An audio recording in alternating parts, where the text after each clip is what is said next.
All right. Hey, everyone. Back to the third part in the community interviews series. Today I have Reddit user wsoul13. From this point on, I'm going to be just calling him Soul, who graciously decided to give us a little bit of his time just to ask him a couple questions. Maybe he can give us some advice, talk about what he's done and doing going forward. So with that being said, let's just jump right in. Um, so before we actually get too far, do you just want to go ahead and introduce yourself, Soul? Yeah, what's up, Clueless?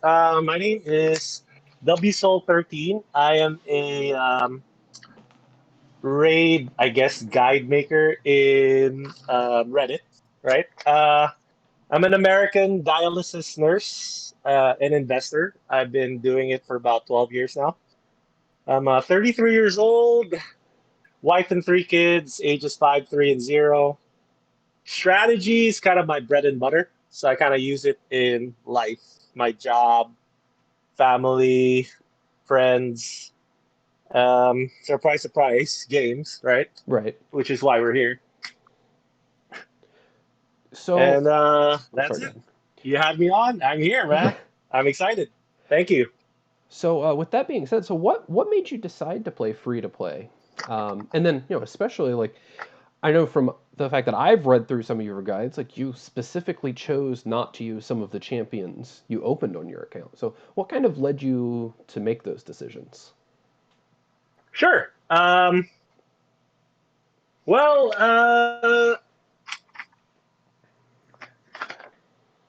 I I do play competitively, like strategy games, right?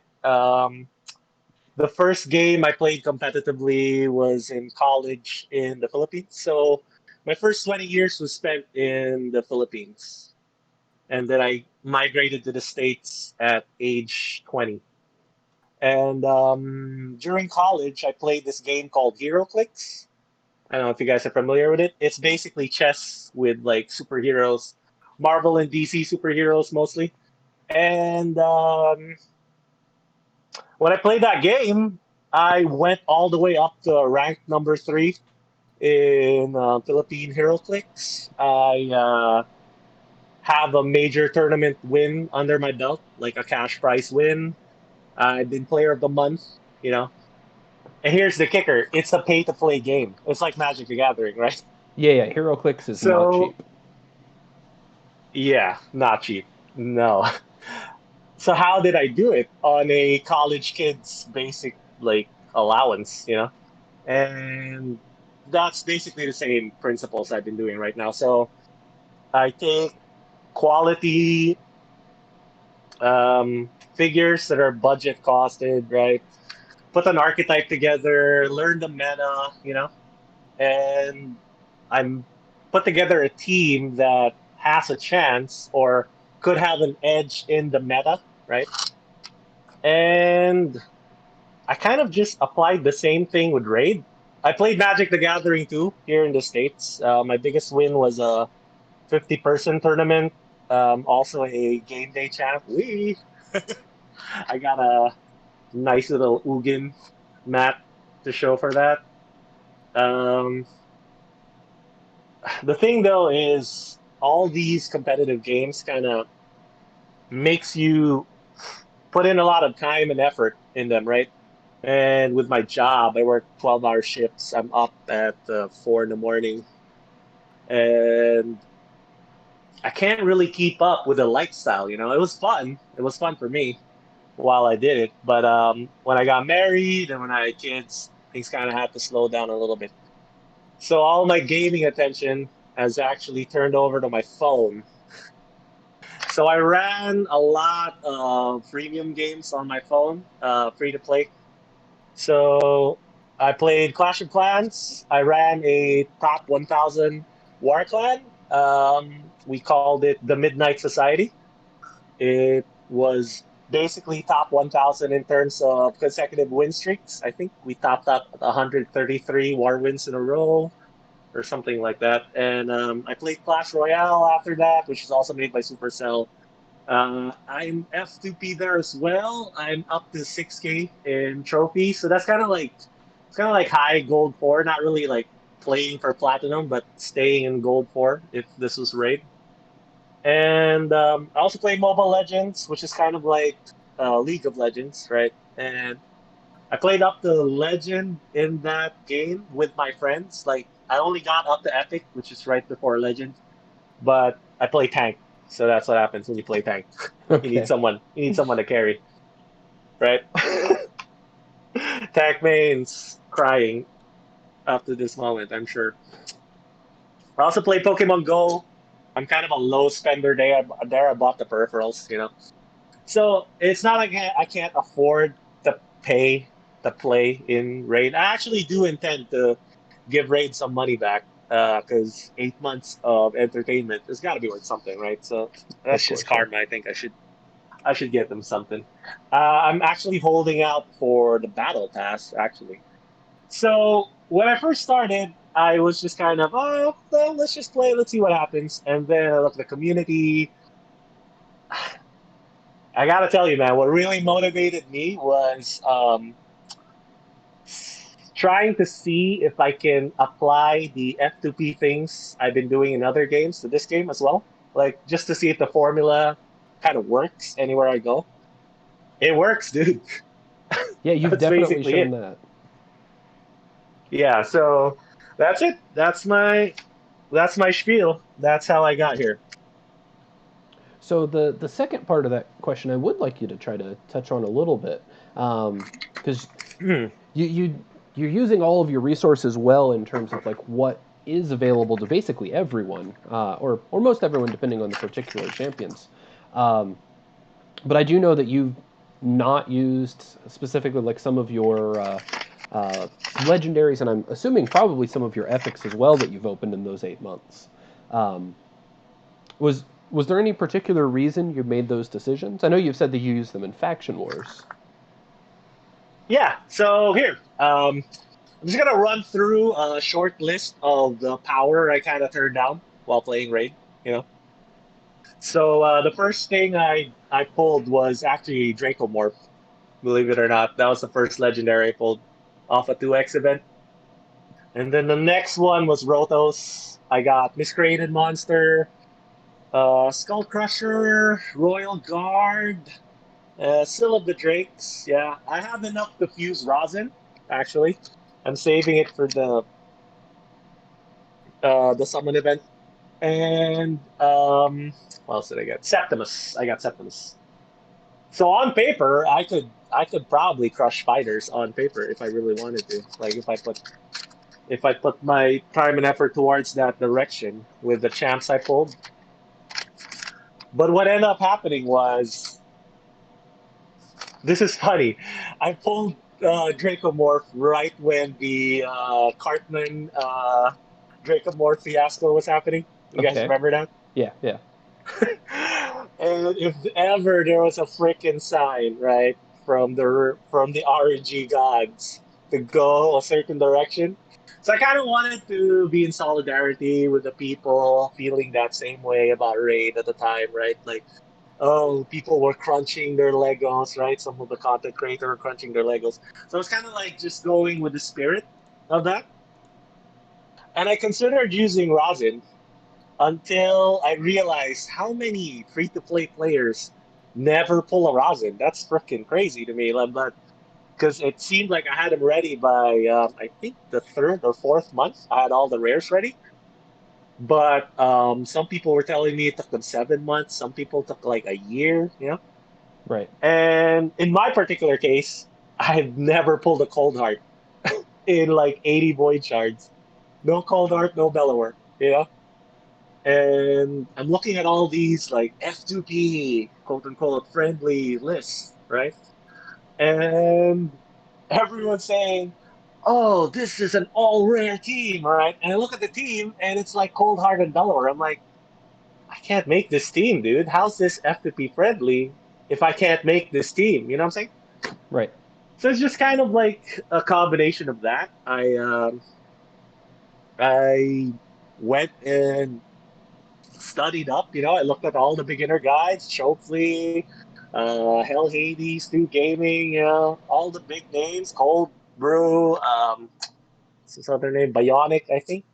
Yeah, So I looked Bionic. at all their little starter guides, right? And honestly, to me, none of them were really kind of like hitting the right F2P note that I wanted. This is what I want. Because I saw, I think Cold Brew was trying to do like a whole thing with just all farm champs, and that's kind of, I didn't feel like that was the way to go because I felt like someone out there would pull something good, right? Right. So instead, the direction I went to was kind of like roles. So I broke everything down to roles. And I came up with this thing I've been calling the F2P Trinity, which is basically your starter, then War Maiden, which is farmable, and then you're waiting 30 days to get Haikatun. Or if you get Apothecary, use Apothecary, which is what happened to me. And then rolls filled out after that, right? And I kind of realized from the research was a lot of rares and epics could fill a lot of the roles of even legendaries up to a degree, right? They're not going to match the power exactly, but the core role they could do. So I was like, okay, in theory, this should work, right? So I took in all the content I can, got all the thresholds down, put my stuff together, and I was like, check this out, guys. See what you think. And people on Reddit actually, when I first did this, everyone was like, oh, here comes the Plarium employee. I got Plarium employees so many times, dude, when I first started. Like, this game is not F2P friendly. Okay, so let's just get this out of the way real quick. How I see F2P is this, all right? F2P means time, right? If you pay for time. That's basically it. Right. I agree. So someone that pays ahead of me, they'll get Arbiter in, I don't know, actually my readers, they've been telling me they got Arbiter in like 120 days, 90 days, 110 days, stuff like that. And great. I feel great for them. I actually, I well, why I do it now is because of the readers. I really enjoy my readers and their feedback to me. So I feel great for them, and that's exactly how it should work, right? If you play a game like this and you pay for progression, you're supposed to get the progression. That being said, you gotta understand the roles, right? So that's where I come in. I try to explain the roles as as kind of like boiled down to the basics as I can, in written format. Another thing too, I miss. I don't know if you did this in your younger days, but clueless. Remember just going to websites, and just checking out guides or whatever to games you played, Very or much like so. Yeah. flipping through like Electronic Gaming Monthly or stuff like that, or like Nintendo Power or whatever, Especially PlayStation Magazine, stuff like that, right? the Pokemon games that had the actual printed guides Heck that you yeah, walk there you through. go. Yeah. Yeah. Yeah, that's what I'm talking about, dude. Anyways, I just kind of wanted to go for that kind of feel, like a retro gamer enthusiast type feel, right? Where I'm kind of in a sandbox and I'm just kind of creating archetypes that I think people can emulate. And then, because back then there was hardly any way to test any of your theories. It's not like now. That's why net decking right now is just crazy. Because someone puts a deck out online, right? In Magic the Gathering or whatever game, like a meta team, right? It catches on like wildfire. People test it and figure out strength and weakness just like that. In the old days, there wasn't anything like that. So a lot more theory crafting went in, right? So that's kind of me. I just put a lot of theory crafting into it. It takes me weeks to test anything out, as you can tell, right? So it'll take like a couple of weeks just to 6-star a champ. I 6-starred so many useless champs, dude. I did Acolyte. I did Stitch Beast. I did what else is in this? Let me take a quick look on my roster, which other weird stuff I 6-star that I don't use. Uh I guess those two. Everybody else I kind of use, but some of the lesser ones would probably be Marksman, right? Not a very popular one. Uh but I use them to very good effect. Gnarlhorn, right? So, And actually, one of my readers sorry. Go ahead. pointed this out to me. It's okay. Sorry. Um, it's just quickly about the Gnarlhorn thing. One of my readers pointed out to me that as soon as I put the the F2P low spender team building guide, which is my biggest hit on Reddit. As soon as I put that out, Hell Hades came out with a Gnarlhorn video, right? So my readers were like, "Oh, bro, you ninja'd Hell Hades, bro." I'm like, it's a coincidence, of course. I'm not claiming credit for Hell Hades. Where I'm just saying that I keyed in on Gnarlhorn pretty early, and he done a lot of work for me. Honestly, I still use him in my arena team today. So That's kind of it. That's kind of my thought process on why I did the F2P thing, why I skipped the Legos, right? So any F2P low spender person, they read my stuff and they'll be like, "Hey, I got this Lego. Swap in for the role. Boom, instant power, right? Because your team's already built." That's it. That's what I was going for. yeah, that makes a lot of sense. I mean, like I said, I read your guides when I started, so it definitely helped me as well. One thing I Oh, yeah, do cool. Thanks. want to say is any of my viewers, you do not have to sell them on Gnarlhorn at all. Gnarlhorn's actually been the MVP of my free to play account that they've been watching. Oh So yeah, I haven't seen. That's cool, man. so he's been. It's funny because like the in that account, I did open some very good champions. Like I have a Mausoleum Mage and a Tyrell, but I know for a fact I wouldn't be making the progress that I'm making without Gnarlhorn. Um, he's such a strong champion. Yeah, super strong. I can't agree more. He's actually underrated in arena, I think, especially for like the low spender FTP people. He kind of enables some things if you don't have the right chance. Oh, But oh yeah, definitely. definitely for dungeon progression, he works everywhere. So I know that you said that kind of the reason why you wanted to make your written content. Did you consider doing YouTube or Twitch at all, or is it just like you kind of felt you didn't have time? I know you said with family constraints and work, it's not a lot of time for you. Uh, so it's not just time or effort or whatever, because I put the time in for the write ups and stuff. It's more like how lucrative it is. You know what I'm saying? So uh, I don't know if you put economist on your name because you have an degree in economy. Are you like an economics major? I'm a PhD student in economics. Yeah. Got it. Great, cool. So you're gonna relate to what I'm gonna say. I just see it as what's more lucrative for me personally, right? Do I want to spend hours and hours trying to build up something on YouTube, whereas I could be doing something a lot more profitable for me, right? So that's basically what it comes down to me. It's just kind of like effort reward ratio, cost benefit ratio, right? So that's what I do with everything in life, cost benefit. I cost benefit everything. Yeah. And one of the things, though, that I'm a big fan of is stacking skills slash talents, you know? So to me, the writing part is just a way to exercise my article writing skills. It doesn't have to be perfect. You can always hire a copy reader down the line. This is what a lot of people I think that want to get into writing, which I want to dispel right now. If you've heard of Neil Gaiman, he's like the writer for Sandman. I think he wrote the script for Coraline, Beowulf, stuff like that. He's a really prolific writer, you know. And he always says, if you want to write, just write. So that's what I do. I just write. I don't care if I repeat words or get spellings wrong or grammatically it's not perfect. I mean, English is my second language. You know what I'm saying? Hmm. So it for me, it's a way to practice my writing skills, learn to engage with people, fill needs. You know, find a niche, right? Find a niche, try to fill the niche, and now you're selling what you've done. Basically, you're kind of like bridging the gap, right?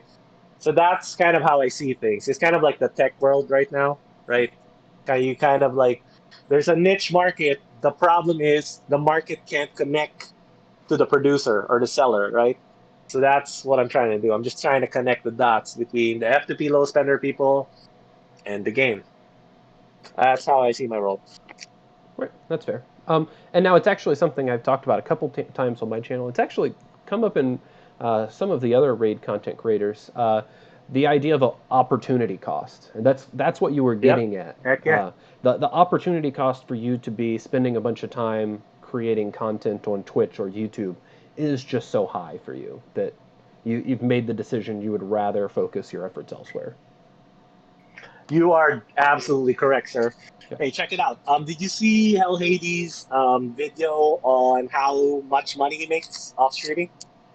I tried to start it. I had a lot going on the last couple of days, so I haven't. But if you Yeah, want to give a brief outline to the stream, that'd be fantastic. sure. Definitely, if you guys have ever wondered how much money streamers make or how they make the money, watch that video. I gotta give Hell Hades props. That it was an amazing video. I truly enjoyed it. So basically, he tells you how he gets views, what he does. So like thumbnails, make thumbnails pretty attractive, make people click the like button, stuff like that. Okay, the algorithm stuff, it could be boring for most people. This is where I think it gets interesting. And for me, it's the income, right? So he says he tops out around, I think, 10 to 15,000 pounds a month, you know, which would that's before taxes, which would roughly be somewhere between plus 50 to 100% of my salary right now, doing Yeah, what I do that's quite a four chunk to of six change. days a week. You know what I'm saying? Yeah, so it's a lot of money compared to what I'm doing. But the thing is, though, and I just realized this because I looked at money a lot differently coming up because I grew up kind of like upper middle class in a poor country. You know what I'm saying? Hmm. So my standard of living growing up was basically poor here in the West, in America. I'd be considered poor, and there is a big jump between, let's say, $2,000 to $4,000 a month versus $8,000 a month or $10,000 a month. I would say that's a tremendous jump. But if you're going from 8 to 10 a month to 15 a month, not really that big a jump in my humble, honest opinion, right? In terms of lifestyle, right? Yeah, yep, I definitely agree So with you. you could be comfortable, you can have multiple cars, you can have a comfortable house, your family is secured in the future, you can have an education, but you can invest. I mean, I invest every year. And I'm not making nearly as much as Hell Hades is, monthly. But to me, the opportunity to go up and double my salary potentially by doing what he's doing or whatever is not good enough because I feel like it's a lot more time intensive than what I'm doing right now.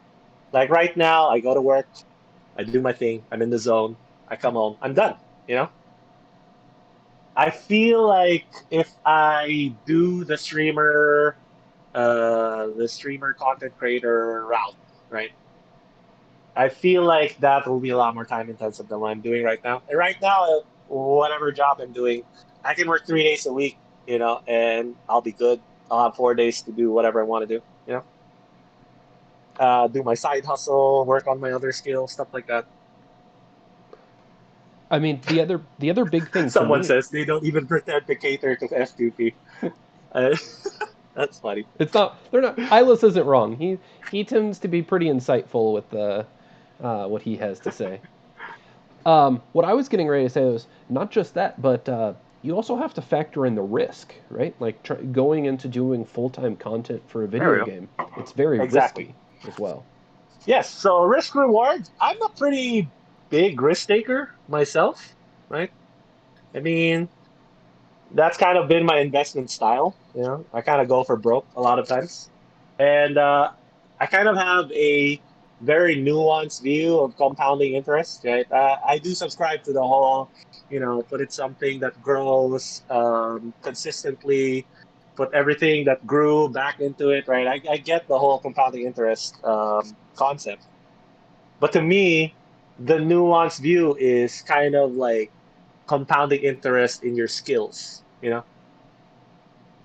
And what happens there is there are going to be a lot of years where there's like negative growth or no growth or like uh, growth so small it doesn't really make a difference. But then you're gonna hit a breaking point because of how much knowledge and stuff you've amassed and effort you put in that you're gonna be able to recognize an opportunity. And once you tap that opportunity and you did it correctly because of all the stuff you did before, you're still gonna get the same compounding interest benefit of double your money in 7 to 10 years. Except you're gonna be riding out years of nothing, and then you're gonna hit your times two, times three, times 10x gain that 1 year that the opportunity came up, right? Which I think is what Hell Hades he did, as far as the way he explained it on his video. He used to have a lucrative job, and then he found this raid thing, and he filled the niche. That's the other thing too. Raid is a very niche game, you know, and it's kind of hard for me to see someone else toppling the big names in terms of income, right? Oh yeah, of course. Uh, I just don't see it. That's kind of my thought process behind it. But I do really enjoy what I'm doing right now, the writing and the sharing with you guys. And this interview, actually, you did me a huge favor, dude, because I've been wanting to kind of like exercise this skill as well of kind of like talking in public. Hmm. Because I'm a pretty good communicator, but it's different. This is like a totally different setup for me. So I really appreciate you putting me on, man. No, of course. Like I said, I appreciate you agreeing to it. This I have a lot of fun with these. I know my viewers enjoy these, especially if I can bring someone on that's very clearly an expert in a particular area that I want to talk about. So, um, so back to some of the questions I had in specific. I know that you obviously have had a lot of interaction with people on Reddit with respect to Raid. Have you really participated much in the other aspects of the community, like watching some of the Twitch streamers, or joining different Discord channels, or obviously I know you talked about having watched Hell Hades YouTube content. Um, but I didn't know how much you've interacted with other parts of the community outside of Reddit. Uh, so you would be the only Twitch streamer I watch. I actually subscribe to you because you know, I do really I feel appreciate like that. it's yeah, cool, man. I feel like it's good karma, man. If someone gives you a favor, you give them a favor back, right? So like just general life philosophy, I always say treat everybody the best the first time around, and then later on treat them the way they treat you, right? You treat me well, I treat you well. So as far as Twitch streams go, you would be it. I'm watching you. I watch your YouTube stuff, right? So I actually tried to do the Hell Hades thing for you, which is just put it on the background when I'm doing something. So I'll put your video on the background. Yeah, if your viewers want to help you out, that's what they should do. Just play your stuff, hit like, and then put it on the background. They can even put it on mute if they want to. No big deal. YouTube's just gonna read it as they're watching it. So one thing I would say with that is my understanding, and again, just full disclosure, I'm not telling you guys you need to be doing that, but if you are choosing to do something like that for any YouTuber, if you're watching it in Chrome, what you want to do is actually mute the tab, not the video. Um, Oh, bec- see, there you go. my my under, Smart man. my understanding is that YouTube still thinks it's playing audio, um, but the Chrome mutes it for you. Um, I, Yeah, so it's just part of their game. Obviously, they want to make money too. It's all right. Everybody makes money. right. Okay. So, So as oh, sorry. Go ahead. far as sorry. Good. No, no. I think you What were were you you were saying? getting ready to answer part of my question, so I'll let you Yeah, get yeah. into it. So I was just gonna go back to your question about the content creators I've interacted with. One of the low key kind of awesome things that happened to me when I put the F2P low spender build guide out was DeadwoodJedi. He put me on his website. Yeah, I was going to point that I, out. I, I'm thanked. Oh yeah, cool. Thanks. I Yeah. noticed it there So as well. yeah. So I've thanked him personally for it, but I think I should. I think I should probably link him to some of my stuff too. But that was a big honor for me. Like to me, Deadwood Jedi is one of the best ones out there because just the quality of the stuff he does, it's very hard to find quality that level in terms of the niche thing that he's doing, which is clan boss speed tuning and stuff. Nobody does it better, I think. So to be on his site, to me, such an honor. I told him that in a DM, but if he's listening to this or if he listens to this later on, Deadwood Jedi, approve, man. I highly approve of you. Very good job. Yeah, the big thing with Deadwood Jedi for me, not just that, he's clearly a very analytical person, right? Like you can't create a Yes, calculator like that without having that sort of personality. But the big thing for me is he he makes a YouTube video when he thinks it's worth making, right? Like got it. he doesn't Exactly. throw one out every single day, just like for whatever he can think of off the top of his head. It's literally if I see that he's posted a video, I give it a really hard think about whether I'm going to watch or not. Because most content creators, I'm gonna be honest with you guys. I don't watch every single video that gets posted.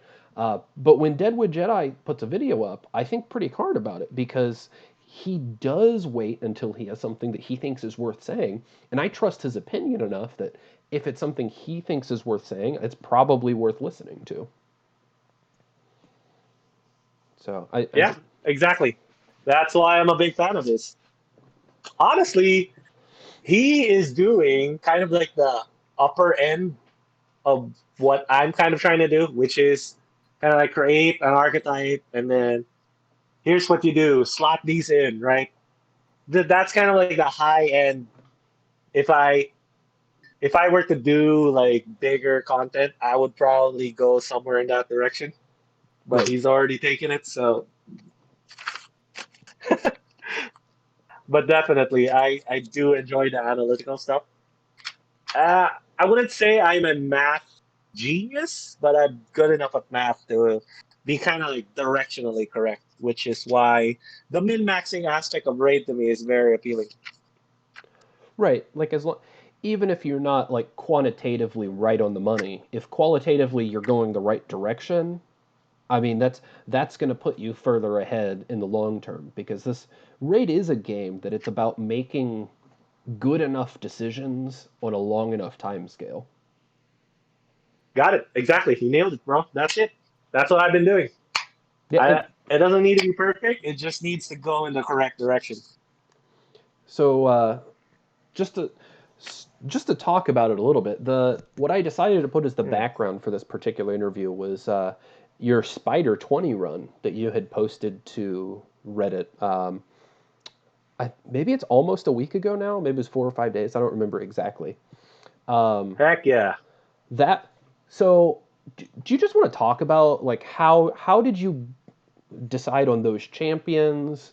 Um, is this something that you would suggest for someone to have a team similar to this? Just in general, like what are your thoughts overall about the process that you had to go through to get Spider 20 like that? So I have two big hits in Reddit, right? The first one was my F2P low spender team building guide. If you guys haven't seen that and you're starting at the game, give it a read. Award-winning post. I think that's the first time I've ever gotten gold in Reddit, which to me I thought would never ever happen. I've been on Reddit a long time, right? But my second biggest raid post was my Spiders 20 run, right? And one of the earliest comments I got was, "Is this run 100%?" I'm like, "You gotta be kidding me, right?" Oh my god. That was beyond funny to me that some person actually thought that run would be 100% run. Wouldn't that be the F2P wet dream of just throwing a janked epic, a free epic, a couple of uncommons, and a regular rare, and you crush Fighters 20 100% of the time? Wow. That would be the F2P low spender wet dream. So for someone that might not understand like why it's a big deal then if you can't even if you can't do it 100%. Do you want to just expand upon a little bit like why it actually is a Exactly. big All deal right. that you're even though it's not 100%? Yeah, yeah, yeah. You're absolutely correct, dude. So here's the thought process behind it, right? Spiders is deceptive. Okay, I wrote this on my F2P day 231 update, right? Which hasn't gotten as many clicks as just my showcase post. Surprise, surprise. People are visual, dude. That's why the thumbnails are key if you want to make content. That's really something you need to invest on. But basically, spiders deceives you because on paper you could kill it. The meta way of killing it is basically like four different ways. Like Fire Knights, basically there's only like two ways to kill Fire Knight, right? You gotta either put decrease healing on or you gotta keep turn meter down, right? Basically, those are the only two things you can do against Fire Knight. There's not really much else. You gotta break shield and then one of the two, right? Decrease turn meter or decrease healing. In spiders, it seems like, oh, you got four ways to do it. You could have team counterattack, right? So every time a spiderling hits you, hits back, you get the life back, nobody dies. Your runs can go on forever. The second way is HP burn. So there's a lot of spiderlings on the field. HP burn triggers every time the unit that's afflicted with HP burn takes a turn. 3% HP down for everybody. 3% for the Spider Queen is a lot of HP. You multiply that with the spiderlings that you have AoE HP burn on, kill Spider Queen very fast. The other one is make the run last as long as it can with unlimited massive shields coming from Miscreated Monster, Valkyrie, stuff like that. So big shields, right? You can make the game last forever. And I think the fourth one is just straight nuking with damage versus max HP, enemy max HP type champs, right? Right. So on paper, right, four outs versus two outs in Fire Knights. Spider Sweaty must be a piece of cake. But then you look at the champs that can do those four things.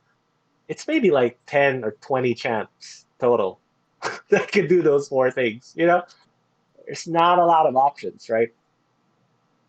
So what actually inspired me to put the team together?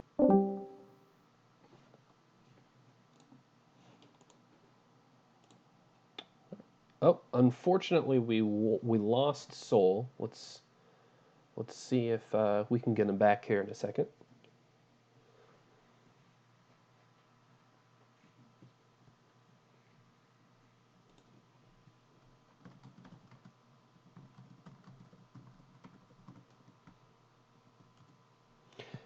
It's unfortunate because that was right at the heart of the question that we lost him there.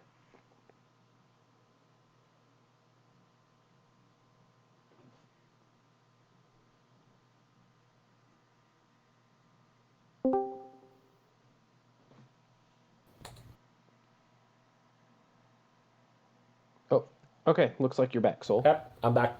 Yep. So you were just How'd it telling go? us you So what was the last thing I said? Sorry. you were getting ready to tell us the thought process for the team that you chose. Got it. Okay, so let's go. Um, I saw Stu Gaming put this post up. It was no cold heart, Spider Sweaty, right? I broke like 80 plus void shards, bro. Did not pull cold heart, did not pull Bellower, right? And I'm like, how the heck am I gonna beat spiders when all the F2P teams I see beat spiders with cold heart? Right. Like the all rare team, yeah, but with cold heart, I don't have cold heart. So how did I do it?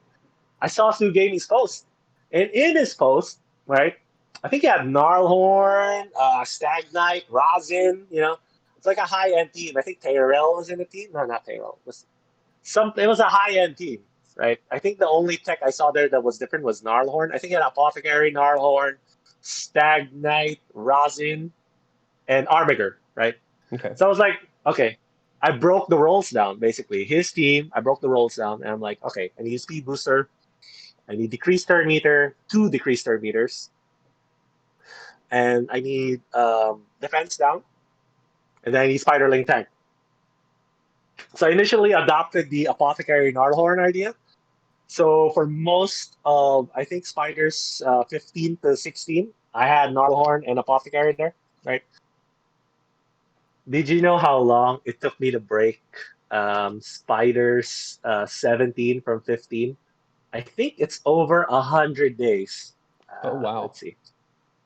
Yeah, I'm gonna go. I'm gonna go to my post real quick just to be sure I'm kind of in the right ballpark here. Let's see.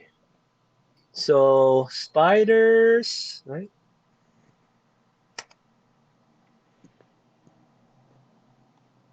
Yeah. So spider 17 on no without cold heart, right? I got it on day 213, right? I broke spiders 15 at day 129. Oh wow.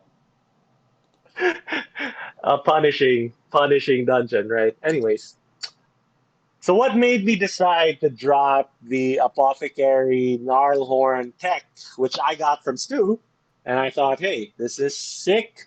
I should do this, right? Apothecary wasn't giving me enough healing, Mm-hmm. and gnarlhorn, no matter what I did to him, he just kept dying.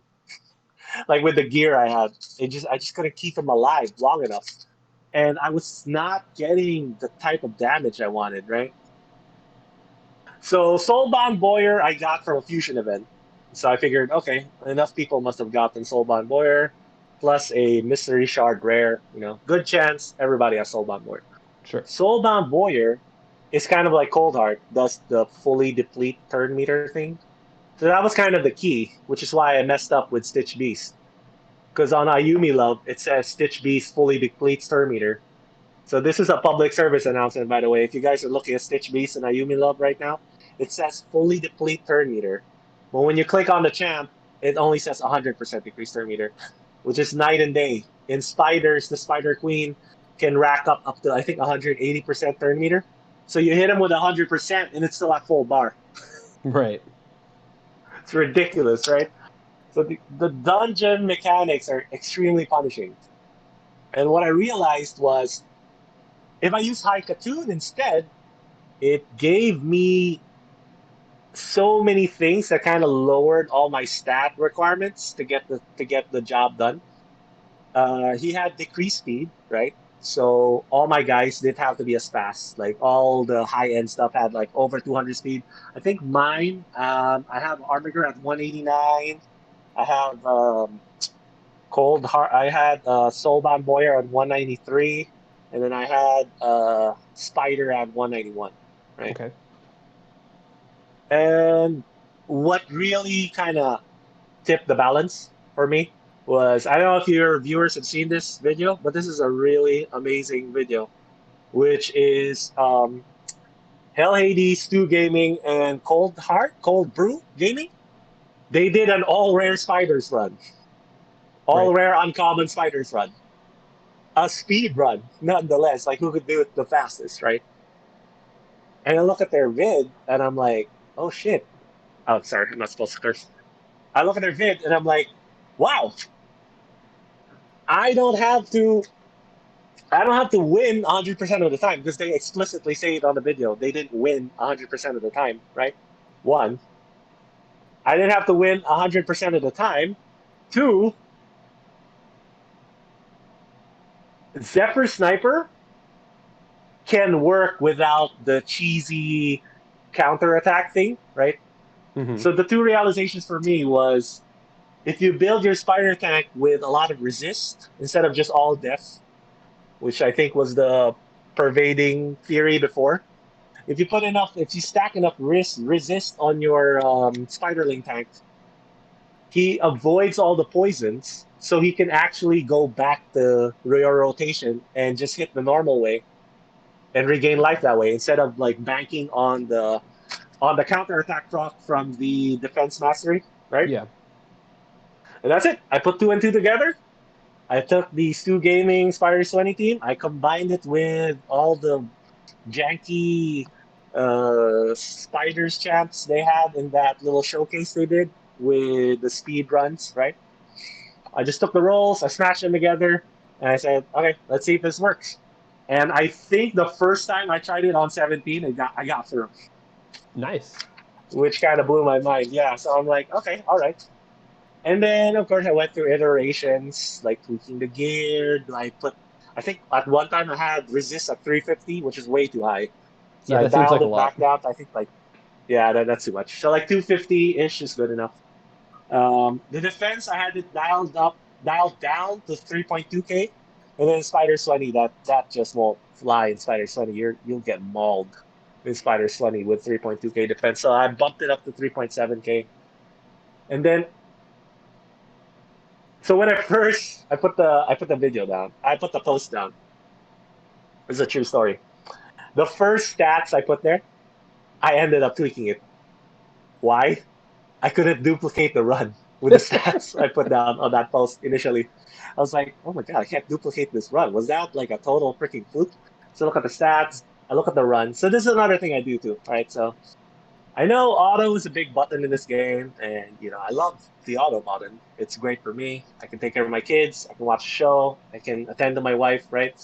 Have auto on, everything's cool.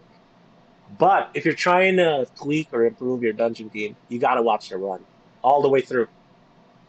And you're hoping you catch a fail. That's kind of what you're hoping for. You're hoping you catch a fail. That way you get to see what you got to tweak. Right. So one of the biggest problems with my initial runs with the first iteration of my Spider 20 team was I would get the Spider Queen to about one Armiger A2. So Armiger will do his big A2 every now and then. I get it to about half of Armiger's A2, right? And I die. And I'm like, what the heck is going on? How can I get this last freaking sliver of health? And what I figured out was my spider was too slow. So he'd put the weaken up after my Armiger does his later rest when the match opens, right? So what Oh, I did was I wow. just tweaked my spider, made him go a little bit faster, right? Just a little, I think just 1 or 2 speed faster than Armiger. Put the decreased speed, decreased depth slash weaken on. A weaken honestly doesn't need to be on from my experience, right?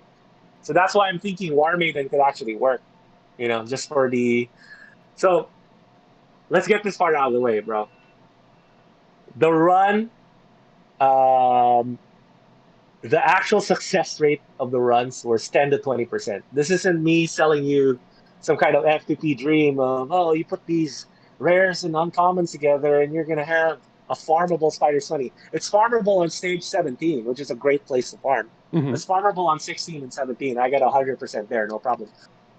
But in 20, right, it's too hard. You're really just going to have a low win percentage. It's just a way for me to get Arbiter, basically, right? And the other tweak I did was Zephyr Sniper died if I don't get a counter attack in on the first salvo. So the other thing that Spider did was kind of put a decreased attack on everybody, which kind of lowered the incoming damage on Zephyr Sniper. So if I didn't get a consistent counter attack or I didn't get to go ahead of the Spiderlings for Zephyr Sniper enough, the run fails. So I actually did something pretty ballsy, which was, to me, I thought this was pretty gutsy. I took Haikatoon's chest off and I got her an accuracy chest. Oh, okay. For her A1 and uh what's the one that is it A2 that reduces their turn meter? A, I think A3. Okay, A3. A3. Okay. There you go. You got it, dude. You got it. So the A1, when I was at 18, when I was doing it on manual, I was like, I only needed to win once at 18 and 19. So I figured, hey, 120 accuracy doesn't matter. I had 120 accuracy on it. It landed. I just needed it to land once. I got through 18. I was like, sure, no problem.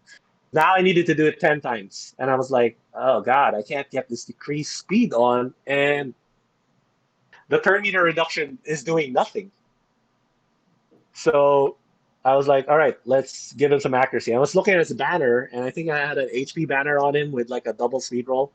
So Hmm. I got to use him in arena, so I couldn't really take the speed banner off. But I Of could course. take the chest off, And gave her an accuracy chest, put her over 200. I think I had her at 201, something like just over 200. And it worked. It brought me up to around 20% ish success rate. And there you go. That's all she wrote. That's really crazy. I mean, something I that know, right? the big thing that I think people struggle with a lot in raid is the thought that if you can't do it 100% of the time, it's not worth doing. There you go. You are absolutely correct there. And I say in the long run, that's probably true. Like if you're farming, you should probably go down like a level if you can. Um, but the missions are just a one-time thing, right? Like you don't need to be able to farm like Spider's 18. You need to beat it once. And if it takes you 300, Exactly. and if it takes you 300 energy to beat it once, that's okay, Yes. right? I'm sure That's you kind of what spent, happened to me. and I'm sure you spent way more than 300 energy on some of the levels just to get past them the one time. Yeah, no, it's true, dude. Um, but yeah, I do really appreciate getting your thought process on why Yeah, you got through with this team and what it does. Because again, like you had said, the first comment you got was, is this 100%? And I know, right? it just it shows a fundamental misunderstanding of what the Exactly. goals are. Yeah. So just to go back to that real quick, I've been trying to put this idea out to my articles as well. It's the difference between pushing and farming. So I play Diablo 3, which Okay, is to a lot of people the inferior version of Diablo 2. I hear you. I hear you, they're bros. they're different games. But They're I different played games. Diablo 3. That was the new game for me that I could afford. You know, when Diablo 2 came out, I was poor. When Diablo 3 came out, I had money. I played Diablo 3. And for RPGs in general, you have to understand the concept of pushing and farming. Farming is as quick as you can, 100% of the time, or as close to 100% as you can. As quick as you can, as close to 100% as you can. That's farming, right? Well, in Raid's case, since we have an energy cap, it's more like just as close to 100% of the time as possible. Pushing is about going to a certain level or touching a certain level, maybe just once. In some cases, like a lot of the arbiter missions, it's just once. Gold 4, I did that same thing with Gold 4. I just spammed refresh, touched it again. This was after Arena got hard. Arena got hard, and I had to do it with Gold 4. I just spammed refresh, touched Gold 4. I got through the Gold 4 thing. It's not retroactive. I don't know why, Yeah, but unfortunately. yes. So I think you're gonna go through the same thing, right? With your Gold 4. I think you haven't done Gold 4 yet. Have you done Gold 4? Not on my main, no. Well, I mean, I haven't done There we that go. mission. I was Yes, able to exactly. touch it probably 2 weeks ago, just to see if I Yes. could. Um, Yeah. it was not easy. So Yeah. not to go Not too easy. far I off, agree. but Yeah. my power for my team is very very low. Like it's not even 90,000. Mm, Uh, got it. so I get people that they'll just try to uh, they basically view me as an easy win. But the reason that it's so low is I don't have my great haul because I'm something like 80 some days in at the very most. I don't remember Got exactly. it. No, that's Uh, true. It's part of the farming game. but the issue is my team is very strong in terms of champions, right? Like on my main it's Gorgorab, Sifi, Saris, Foley, right? Like it's about as Oh yeah, meta. that's a sick team. Yeah, it's That's a about sick as team, bro. meta of a team as you could Sick. possibly imagine. Yeah, that's sick team. So it doesn't matter what the little number that says the team power because the champions themselves are very strong. But that just means again, I'm kind of getting that advantage that they're looking at that number and putting more into it than it's really means. Exactly. So that's kind of my thought process as well. And I'm trying to pass that along to the readers, the people that consume my content, trying to tell them, hey, the mindset for pushing and farming totally different. For farming, you tolerate failures a lot less, right? If you see a failure, you're like, what am I doing wrong? Let's fix this. For pushing, you're focused more on your wins, right? So how did I get this win? That's what you want to duplicate for pushing. That's it. mindset trick. If you can get that down, I think you would succeed in this game. Probably in every single game you play in life, relationships, everything. Same trick works. You got to understand what the win condition is. So to switch gears just a little bit, if Mm. someone were to start playing Raid right now, obviously it's a lot different of a landscape than it was when you started. Um, what would you think would be more difficult for them than it was for you? Arena, hands down, arena. I gotta give you props, by the way, Clueless. I think you put that F2P video out where you touch silver one, like a little after you get high Katoon. Mm-hmm. To me, that's a great video. You should promote the heck out of that video. That's a great video. So, So sorry, yeah, go ahead. yeah, go ahead. Were you I gonna say something? I was actually so the reason that I didn't do too much on that was it was kind of right after Hell Hades. It was like 2 days after Hell Hades had touched Silver One. Um, so I didn't really put much effort into that because I wasn't focusing on Arena like he was. I'm trying to more focus on Dragon because I just think that's where I should be putting my priority and all my effort right now. Um, I was going to be waiting until I got to the point where I could show, hey, look, I can farm in Silver One and Two. That to me is a much bigger achievement than being able to push to Silver One. Uh, I'm not gonna disagree with you because that is a bigger achievement. You're right there. But a lot of the complaints actually is coming from they're stuck in bronze hell and they can't get past the silver one leg of missions, right? So Sure. to me, what's amazing about what you did was it was kind of an afterthought, but you you did it. You're like, okay, let's sit down, let's do it.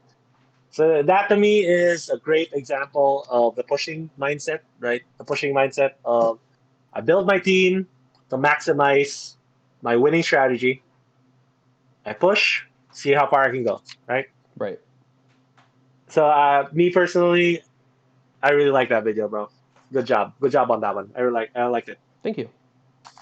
So So what? yeah, I would say arena would be the hardest part if you're gonna start over right now as a new player. Arena, hands down. It's ridiculously hard, but like I said, if you follow your advice, my advice, Hell Hades' advice, which is basically the same thing, as soon as you get high Katoon, stack all your speed sets on her. Get her as high as you can go. I think 230 is kind of the magic number, I guess. Right? Above 230 would be great. And then pick the fights you can win. That's it. Try to go for teams that don't have a speed lead. That should give you a giant advantage right there at bronze. So one question I have for you now that I've heard your answer, this is Hmm. something I've talked to on my stream a little bit, is when we look back at some of the progress of other players, like you in particular, and also like Bionic, just thinking about free to play players or low spin players, and we see like by day 60 or 70, you were able to be in like gold one. Um, Yep. so my question then is like, so obviously the arena is harder to get to that point, but the fact that you were in gold one, that made your progression everywhere else much easier too, right? Because of just the pure stats you were getting from just being in that arena rank, and then your great haul bonus being able to push up further as well. So I'm not gonna disagree with you because I did benefit from easy arena. Like arena was easy. I remember the reason why I never pushed up to gold four before was I thought it was too hard. And then one of my readers actually gave me a kick in the backside, right? When I posted my I touched gold one post, right? And they're like, why are you in gold one? You just spam refresh and you get the gold four. I was like, what? What? So this was the environment back then. Hmm. I think they had a race back then, right? With like Chokely, Hell Hades, New Gaming, it would start from scratch. They gave them like a bunch of gems. I think the goal was to touch gold 4, right? Something like that. And Chofli won by just spamming refresh for one night, I think, with like a super low powered team. You know, he had Legos in his team, but power level was very low, and he just spammed refresh, and he got it. So that was the environment before. Oh, it seems that we may In have. gold was a lot easier than right now. Right now, I don't even spend that much time in arena anymore. Um, just because of how hard it is to farm. Like fights take forever. I gotta pick the right fight, you know. Right. So what I actually realize now that I've been lounging a lot closer. So now I lounge a lot closer to silver 4, actually. And I could push up the gold too with my current team. So I tried pushing, I think 2 weeks ago, and I got a size gold too because I wanted to do a gold 4 post with my team. Couldn't quite get the mark. So I had the draft together for a gold 4 post. It didn't happen. I only got the gold 2. So I'm actually lounging in silver 4 right now, and I went as low as silver 2. Oh, Right. wow. And I got through Spiders 20 at silver 4. So yes, it's a big deal. But at the same time, you know what's a bigger deal to me? Glyphs. Okay. Yeah. So all my readers that are struggling with arena, I tell them two things: you farm dragons, you farm faction wars. That kind of is your only out right now. So the only way you're gonna be able to stack. So there are two really important glyphs, right? So everybody knows speed. Speed kills in this game. More speed, better outcomes. Yeah, we all get that. The second one is though accuracy, Right. because that's a primary function of a great hall, right? So this I think will kind of let me see, who did I do this on? I think I did this on Haika too. Uh, let me pull something up real quick. Uh, so all right. In terms of speed blips, right? So your 1 to 3 star speed blips, you only get a flat +1, +2, +3, right? With Mm-hmm. accuracy, though, your 3 to 4 star glyphs can give you something like 5 or 7 accuracy. That's a lot of accuracy. Right. Definitely builds up over all your pieces. That's what I'm trying to say. So if you are one of these people that are struggling in dungeons and you're like, I can't pull an accuracy banner, put an accuracy chest on, get your accuracy rolls, and then glyph them up. You'll be surprised how quickly you'll be able to hit the threshold, which is I think 10 times the stage number you're trying to beat. Yeah, approximately that. Yeah, exactly. Yep. So that's kind of something I'm planning to do down the pike, which is kind of do like a minimum gearing series. Mm-hmm. I know that's for later, but yeah, that's definitely part of my agenda later on. I'll be doing that kind of stuff. Okay.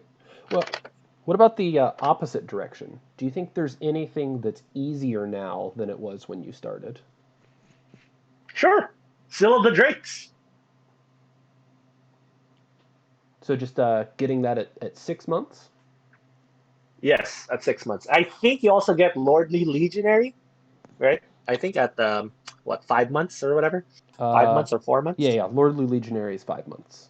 So okay, at first I wasn't gonna use Spellhound for my Fire Knights team because I was like, it's a void rare, right? Same concept with Cold Heart. Why would I espouse for a void rare when people might not be able to pull Fellhound. But then they came out with Lordly Legionary, who basically does the same thing. I mean, I know the power level is less because the AoE A1 actually does help suppress the waves. The waves in Fire Knight are punishing. So if you have stun set on your Fellhound, it does help a lot, right? Mm-hmm. But I think Lordly Legionary is an amazing pity timer for F2P low spenders in Fire Knights. And Still of the Drakes is the ultimate pity timer, right? So if you're struggling in all these dungeons and you're not using Still of the Drakes, you're missing out on tremendous power, tremendous power. So like I remember when Seal of the Drakes first came out, and all the content creators were like bashing her, or saying, she's not that good, she's okay. Right? They're saying that because they're progressed, right? I remember, I think a few months after Seal of the Drakes came out, I think it was available in the chat pool, people pulled her and stuff. And then right after the 180-day thing happened for everybody, right? Hmm. Um, People were just posting these games on Reddit. I got through Fire Knight 20. I got through Spiders 20. I got through Ice Golem 20. I got through Dragons 20 for the first time. All of them had Seal in it. Right. So the power is definitely there with Seal of the Drake. So if you're a new player now and you feel like, oh, my pulls are rubbish, right? If you followed my guide, FTP Trinity, build up an Armiger, build up Zephyr Sniper, right? And then whatever good champs you get, right? If for some reason after 6 months you don't pull a single carry champ, possible, unlikely, but possible, right? Silver Drakes is the carry champ. Right. Carry you through all the content. Um, I think good everywhere, to be honest. I would. I'm gonna explore that. I'm gonna explore that theory, but I think on paper, I feel very good about saying that publicly. That I think Seal of the Drakes can get you through all the content. Yeah, I would probably agree. I haven't used her myself, but just looking at her kit, she just seems like she fills a lot of the holes that a lot of free-to-play accounts might Exactly. have. Yeah. Yeah. So one of the reasons I think who posted this? It was I think Bionic Gaming. He had an interview with Hell Hades, and he talked about when he got Arbiter, uh, everything just went 100%, right? So what does Arbiter do? Well, he picks up your whole team. That's what Syl does.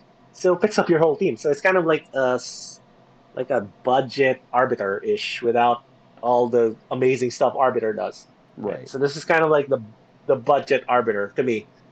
So if you're kind of like struggling in the game right now and you're nearing that 180-day reward, the cavalry's coming, guys. Hang in there. Okay. So, what are your thoughts about Drexstar and his fragments being in the bazaar? So the fusion event is out, right? And I put my fusion guide out as like I always do. But now I don't put it as part of my update series because I feel like um, it's not really fitting into the flow anymore of what I do. So I just put it out as a separate article under F2P low spender. That's Hmm. going to be my new banner. I'm going to just put everything I do under F2P/low spender. And I said that if you can get a guaranteed legendary, you should go for it. It doesn't matter if it's weak, if it's total junk, you know. The upside of some kind of rebalance or some new content coming up where that legendary might be meta, you know, happened to Mashalad, happened to Dracomorph, right? Tormund was at one time oppressive in the meta. He was a fusion champ, right? I think they buffed Foley, right? Foley's kind of a meta champ now. So to me, if you can get a legendary guaranteed with your F2P low spender resources, you should go for it. There's really no reason not to go for a guaranteed legendary. Don't even think about the books. Don't think about is he useful for you right now, you know. Think more about if you play this game long term, legendaries kind of represent blue chip stocks. You know, that's how I see legendaries. Legendary are blue chip. And it only takes like some kind of industry shift, right? So the same thing, a meta shift. Your Drexstar could be a superstar. I don't know. They could do a balance change in September, and Drexstar might be a superstar. We don't know, but I'm pretty sure he's gonna get some kind of attention because they're touting him as a F2P pity timer. I guess I think anybody can get him. It'll just take time. So the reason that I bring him up is obviously being an AOE defense or not defense, HP burn champion. Provo, HP Uh, burn. Yep, uh, totally. that seems like it'll make a difference on people's spider progression. There we go. He's Uh, an out on Spider, right? what was that? He's your out for spider. Yeah, yeah, exactly. There we go. Yep. Um, so I didn't know if you were making a free to play account starting today, um, with knowing that you're getting Syl at 180 days and Drexstar at, who knows, maybe 150, 160, depending on your tag team arena. Um, would that influence your decisions, knowing that those are coming? If I played solely just to try and finish arbiter missions, right? If that was kind of like my goal for playing, I think most people that's their goal. Hmm. Um, it kind of does influence in a way, right? So to me, how I view the game is it is my first gotcha game, but I'm not a stranger to RNG. Hero clicks, you roll the dice, RNG. Magic the Gathering, you shuffle your deck, RNG. Opponent shuffles his deck, RNG. Right? Coin flip, who goes first? That's such a big deal, RNG. All the games I play have RNG. Even games like Street Fighter, right? So sometimes it's a guessing game, right? You knock someone down. What is he gonna do? Is he gonna wake up? Is he gonna jump? Is he gonna sweep? Right? You don't know.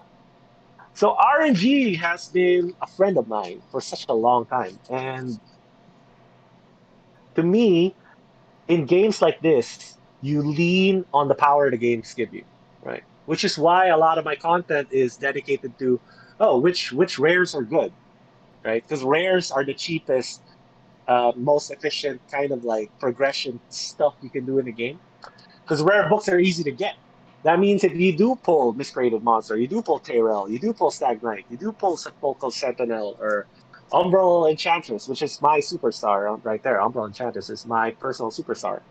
If you pull any of those champs, well, you got the epic books because you didn't spend them on whatever epic chap you got.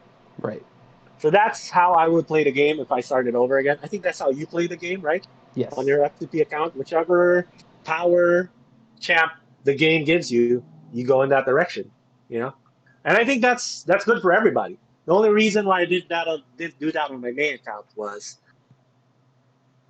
I just wanted to answer the question of what if you never pull Cold Art? What if you never pull Bellower? What if you're stuck in Dragon 16 or 13 forever, right? What do you do? That's kind of what I try to answer with my main account. But if I started over and I was just playing casually for myself or Arbiter, I would do that. I'd just go for the power, knowing that um, if things go down the wayside. So you have a main plan and you have a side plan, right? So your main plan is power, lean on the power, go that direction.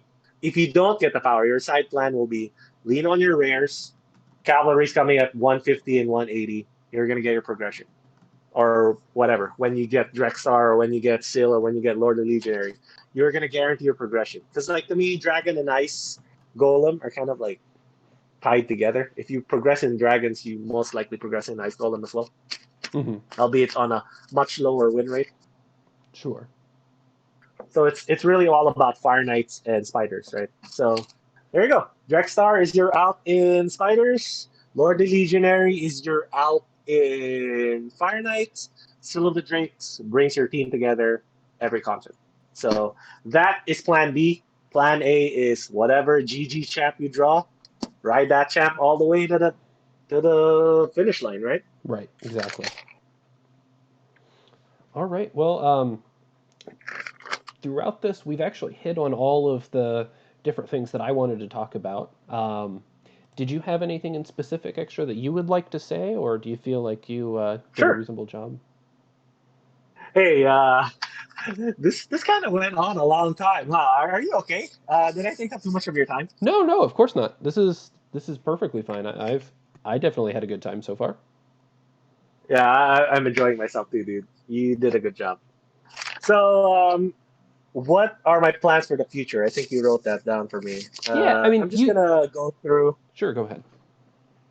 I'm just gonna go through the future content that I'll be putting out. So, one of them is the arena guide. So I've kind of like created some F2P low spender friendly archetypes.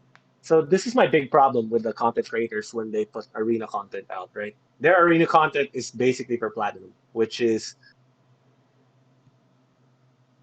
unknowable type of content for all of us. Like I don't think any of us are getting the platinum. I mean, maybe you can if you put your time and effort and energy and money into it, right? But for the most of us, we're not going to get the platinum. So what is important in bronze to gold for, right? So what are the chances to look out for? What kind of archetypes can you build on an F2P friendly budget, right?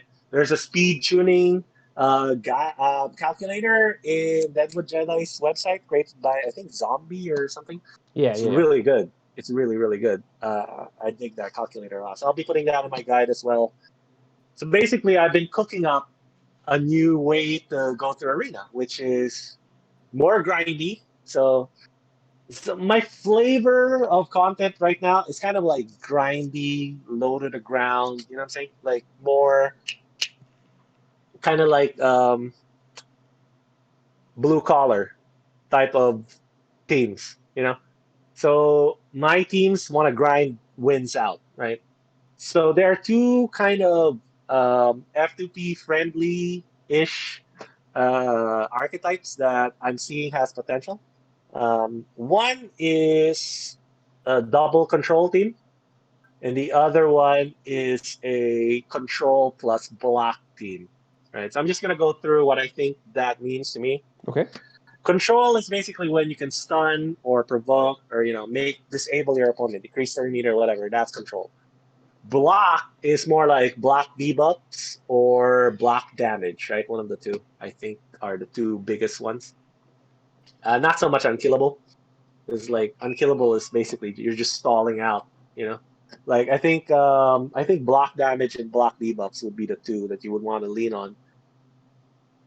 And the concept is kind of like this: you have your fastest champ. Your second fastest champ is one of those two, a control champ or a block champ, Mm-hmm. right? Because like in platinum, it's all about double boosters. Who has double boosters, dude? I mean, seriously, which F2P low spender guy will have a double booster? I don't. I think most of us won't have a double booster setup. Like I think the most accessible would be like Apothecary and Haikatu, right?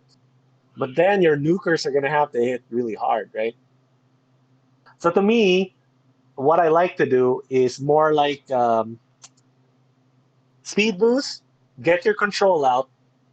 That way um, your two nukers can go slow but hit hard. So that will make up for the two champs you sacrifice for setup, you know. Right. So if you can squeeze in as much buffs and setting up for stuff like that. So that's kind of like a short version, right? I'll be writing up a longer, more detailed version of it and like a threat list for F2P players, like from my experience, what happens when I click auto on CC or Rotos or Krisk or who else is giving me nightmares? Duchess, Haikatoon. It's a bit of a spoiler here. Haikatoon, I'm sorry. Skull Crown. There we go. I don't fight Skull Crown or Duchess almost all the time. I just ignore those two champs That's fair. because like they're very tricky to get through, to be honest. And the other one I wanted to do was a minimum gear series, which was what I talked to you earlier about. Like you were saying something about, oh, Great Hall will be the next kind of bottleneck for new players. Right? They'll be like, my Great Hall is so low. Hey, check this out. One of my clanmates from the first clan I went to, he was playing on a second account there, so he already had his stuff progressed. And I was bouncing this idea to him in our clan chat about, hey, Stu Gaming just dropped this Spiders 20 team, right? And it had no cold heart in it. I was like, how's that possible? And he goes, bro, you're never gonna get there. His Great Hall is insane, right? He goes, his Great Hall is insane. I'm like, it's just the fighter in me, the competitive dude in me. I was like, I think theoretically I make this work. I can make this work, right? Like on theory, I think I can make this work. The same concept, I made it work. you know. So I think you can kind of apply the same concepts everywhere. So if your Great Hall progression is not so good, there are ways to kind of like go around the stat deficiencies, right? I think the best place is Faction Wars, to be honest. So um, I think I just commented on your sparring pit video as well. Yeah, I saw that earlier. Yeah. Guys, yeah, exactly. Guys, put your epics in your sparring pit, right? And farm faction wars, guys. That's it. Stack up all the percentage glyphs and the speed accuracy glyphs, even resist glyphs. Actually, you stack those up. You will be shocked how much extra stats you can squeeze into your dude. You know, when you get later on in the game, when you have the gear, when you've been farming Dragon 16, 17, 20, Right. you'll be shocked how much stats you can squeeze in. I was genuinely shocked. So like just going through my spider stream theme real quick. All right, just to give you guys an example. Um, my Zephyr sniper, rare shield, rare helmet, uncommon chest, rare banner. My banner 4 stars only. My shield, helm, and chest 5 stars. An uncommon chest, right? It's not just about gear. It's not just about gear. It's not just about Great Hall. It's about synergy. Right. So that's what I preach. I preach synergy, not just power. Power is easy. I mean, you get lucky, you get power, right? Synergy is kind of more like nuanced. You think about it, you make the stats work, right? So that's why you got to know the thresholds. You got to know what you want to do. And I think the last thing I wanted to do was kind of like a game changers article. I think my first one will probably be Arbiter, just to give you the rundown of what exactly Arbiter does when you get Arbiter. Okay. Just stuff like that. I'll be putting out more niche, more stuff like that. Because like, if anybody just wants to read through my F2P progression, right? It's already there. It's detailed. It's logged, and I think that has value over time. I mean, I know the meta can change all that. All the advice there could be obsolete by the time they do the rebalance. I don't know, but I feel like that part of my content is already done. So I'll be doing like speed runs. I'll be doing minimum gear guides. So all my F2P Trinity guys, I'm gonna dress them up in campaign gear, and then whichever champ is gonna be the highlight of that article, dress that champ in campaign gear. See how far I go. Sounds good. I'm looking forward to seeing that actually. Yep. Yeah. I just wanted to bring kind of like a competitive mindset to the game. I'm not saying, oh, you compete with others, oh, you're so much better. It's not about trying to float your boat type deal. It's more like a determination to get something done. Right. Because the game is practically you playing against yourself, right? So the competition aspect is actually against yourself. That's what RPGs are. That's how I see RPGs. RPGs answers questions about yourself. What do you value? What is your style? How do you go about life? You know. So that's kind of what I want to bring, a mindset. You know what I'm saying? Yeah, no, that makes sense. Like I said, I mean, for me, those are the kind of things that I would like to see more of just in general. Anytime we see champion spotlights from any of the content creators, you really just see how that champion looks when they have the amazing gear and amazing great haul and Exactly. platinum bonus to stats, and it's like, well, how good is the champion without that? Like, what? Yeah, I personally did not see any value in that content, to be honest. The max gear content. I'm not saying it doesn't have value for people that are higher end, end game people, but for me specifically, I don't see a lot of value in that content because you're right. I can't duplicate it. I don't even have good Savage gear yet. I've been playing the game for like what, 8 months now? I don't even have good Savage gear yet. I think I just pulled the 6 star Savage boots though from the Fire Night tournament, which is I might play around with that, but I haven't pulled any GG Savage gear. I haven't pulled any amazing crit damage gear. Yeah, So a lot of the stuff they do with their higher end things, I won't be able to get to for a while, which is why it's not as appealing to me, and I think majority of my readers too. It's not as appealing to them. It's more yeah, like they want to see, hey, can this champ get me through a specific stage, right? So that's really mostly the feedback I get is like, oh, can this guy get me through Nightmare Clan boss or Dragon's 20, stuff like that. So that's what they're interested in. Progression is what they're interested in. As far as my audience goes, I know it's a niche audience, it's a smaller audience. It's not a lucrative audience because, like, they don't want to give the game money. They're not going to give me money. Yeah, Yeah, of I course. do this more like, I do this more like develop a skill. So that's kind of the out for me. That's why I do this. I do this because I want to build a skill. I want to build, my marketing ability, my article writing ability, my ability to communicate. That's the thing for me. So just a general life tip for anybody listening, right? I'm not gonna say I made it, but um, my side gig is actually investing. I'm a full-time nurse. I'm a frontliner right now in the COVID apocalypse we're all dealing with. I get that, right? I'm out there in the trenches. It's hard, right? It gives me something to do. It gives me a purpose. But my side gig is actually investing, and here is the one investing thing I've learned in 12 years of doing it. Always invest. Always. If you don't have money, guess what? Learning a skill is free. YouTube, right? You and I, we're putting out stuff that people can pick up and learn and apply in not just the game, in their life, maybe. A way to plan, a way to organize, a way to look at things, look at problems, how to, be analytical, problem solve, stuff like that, right? Right. I say look at YouTube as like the Matrix when they just plug in a disc and you learn a skill. That's how I learned to cook. I learned to cook through YouTube. I'm not a bad, I'm actually pretty decent cook now, right? So if you don't have money to invest, learn a skill. This is why I'm here, and I'm very happy. I'm very honored that you brought me on, Clueless. Such a big deal for me, dude. Thank you. Thank you so much. I Yeah, no, appreciate it. like I said, I know that I have used your content quite a bit, and a lot of my viewers have talked about it as well. So it's a it's a big deal for you to have accepted coming on. I do really appreciate it. Cool, man. Yeah, anytime you want me back on, just let me know. Yeah, I'll be glad to hang out. yeah, that sounds great.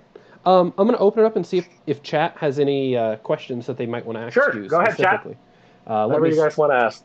I'm gonna switch over so that I'm uh, different scene so that they can see chat on YouTube after this gets posted. Um, Obviously, we talked about a lot tonight, so we may have answered questions as they came up. But I Sure. did want to give them the opportunity if there was anything that they wanted to ask, that they could. Until we get something. It's funny that you said that double turn meter boost wasn't really something that early on can be done. Like really, it's only high gold or in platinum people can do. And that's actually what I'm working on for my free to play account right now, is using a double turn meter boost for arena. So I guess we'll see if that strategy can work lower on as well. Because I'm planning to Yeah, use. exactly. No, no, So I, I agree. because I plan to be using Haikatoon and then the second being Diabolist, because Oh yeah, actually, you know what? That could work. the Diabolist, since would be the second, means that the speed requirements for her are lower, which means I can put some accuracy Yes, on her. exactly. And if I Heck put yeah. accuracy on her to lower turn meter of the other team, uh, and then War Maiden is my defense down, just because of the high ratio on her attack. If I can get some attack in there, uh, also because I don't really want to have Tyrell geared for a lot of damage since he is in my clan boss team. Um, but then I actually leveled up Aethel as the nuker for that comp.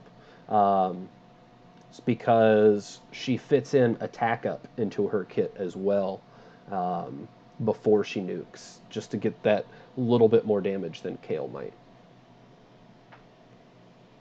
Yeah. You know what? I think that might work, dude. Yeah, I'm excited. I'm excited to see if you can make it work.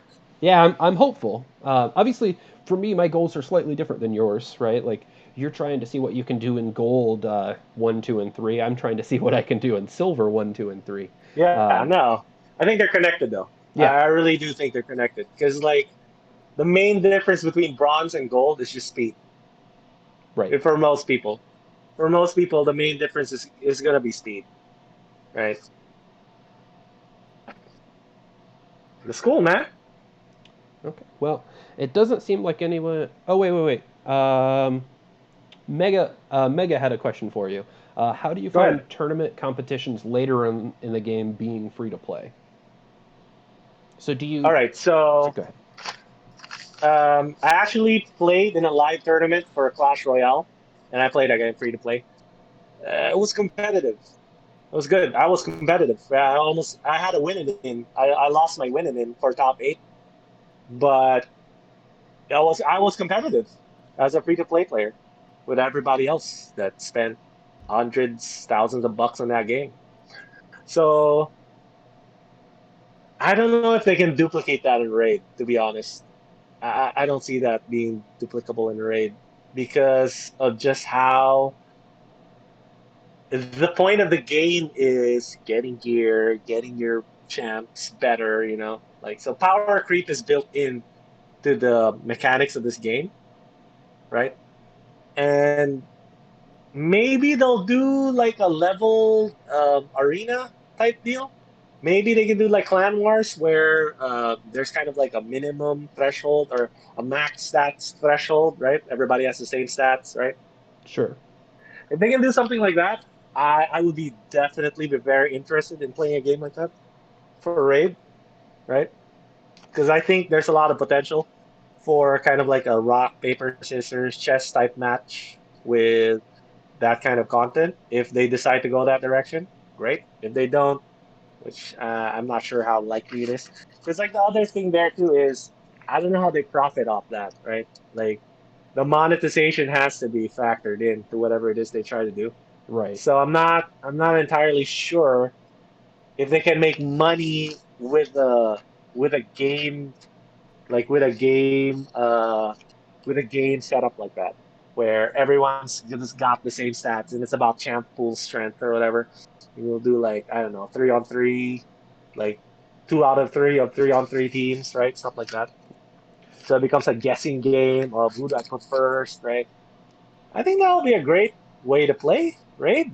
I would play it if it was like that. I think if you play the game long enough, you should have about 9 to 10 to 12, 6-star champs that are decent, right? Right. And if you mix and match them correctly, you should be able to come up on top enough times. So yeah, if uh if they can figure out a way to do that, I played Dota too. So like a lot of the other freemium games like Dota 2 or like League of Legends or Mobile Legends is the one on the phone I play. Um, the competition is baked into the game. This game is an RPG. An RPG is a competition yourself, basically, So it's kind of hard. It really is kind of hard. Possible, but kind of hard. So Mega actually clarified. He was more wanting to ask about like the tournaments in game as they are now. So we have events and we have tournaments. Um, Oh yeah, okay, cool. so Sorry. All he right, kind of wanted to get your thoughts on how it sure. was to be able to try to compete in those to get like the top spots. Hey, I actually have an achievement I'm pretty proud of, which is in the All Rare Dragons tournament. I got fourth place in my pool.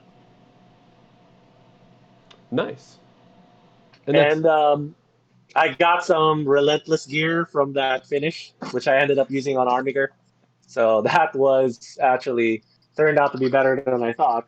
Even though I think the way my Armiger built, I could have probably built him better with just straight up no relentless.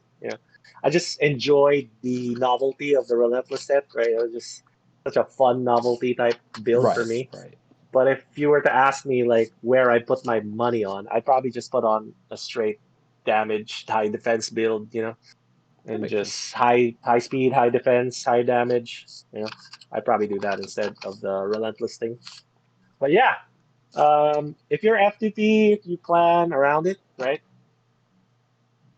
you'd get a top four finish. It's possible. I've never finished number one, but I've finished top four, top three. It's doable. Even with like just regular old F2P gems, because like a lot of it is just opportunity. You just need to be looking out for the opportunity, right? So the game is about looking out for opportunities. If you look at an event, if you look at a tournament, and you see no one's playing, just play, see what happens, right? Right, right, of If course. nobody decides to play, you get a free win. Okay? If people decide to play and they spend more money than you, then GG, well played, right? That's kind of how tournaments are here. Events, I do the same thing. I know a lot of people like to bag on, oh, trash awards, trash awards. I get that. I do get that. But to me, it's just something free you get on top of whatever it is you're going to do anyway. We're all going to farm food. We're all going to farm dungeons. We all do these things. So this is just a cherry on top of whatever it is you're doing. And if you're FTP low spender, you should never say no to free resources, right? So free resources, stack those free resources, right? Mystery shards in particular. I think you kind of emphasize that too, right? Yes, very much so. Saving your Yes, mystery I'm a shards when you can. believer. I think I Big believer. I think I opened 570 of them this weekend. Nice. Yeah, That see? was on my main So, account. like you. Yeah, exactly. So, if you had a shake right? And then the 500 or whatever that you use, you get 15 fragments off the fusion event. That's Exactly. it. Big deal. Yeah, the mystery shard thing. I wish I would have done that earlier because earlier I was just concerned with just saving energy. So I was Hmm. just feeding all my stuff, getting them all leveled, right? I missed out on saving the mystery shard thing. So if actually, I would probably add that to something I would do different if I started over. Save mystery shards, guys. Underrated strategy right there. Okay. Well, it seems like there aren't many questions, and unfortunately, actually, I'm going to have to stop this within the next couple of minutes because I've got I call it Sudoku o'clock. Got it. Every night at 9 Central Time, so at the dailies reset, we stop playing Raid on this channel and we solve a Sudoku puzzle. So just I do have actually some viewers that occasionally pop in just to do that. So I need to make sure that I'm ready for that at 9. Before we hop off, is there anyone else you'd like to give a shout out to? I know you talked about Deadwood a little bit ago. Just, I mean, he seems like a great Yeah. guy, like in general, but if there was anyone else that you might have wanted to Yeah, give a for shout out sure. to. So Deadwood Jedi definitely is on the list. My clan, Legendless. What a name for a clan, right? Yeah. I swear to God, if this was a simulation, if our lives truly are is a simulation, the simulation is talking to me right now and saying, "Dude, Legendless, that's you, right? My clan, Legendless, you guys are freaking awesome. Thank you for downing Nightmare Clan boss practically every single day. That's awesome. Gave me a lot of rewards, right? Those Nightmare 2x chests, very good source of rewards. So very appreciative. I think my clan leader, DXOXXZ or something like that, super cool guy. When I first started to join the clan, I couldn't even one key brutal. You know what I'm saying? And he gave me a shot. And he's like, okay, cool. You'll work up to it. And I eventually worked up the nightmare hitting, and I can three key nightmare pretty easy now. I think my max is two key, right? But I've tweaked my gear since then because of the content I've been doing. So I usually do a three key on nightmare. So yeah, my clan legendless, right? Friends and family who may watch this later on, you know who you are.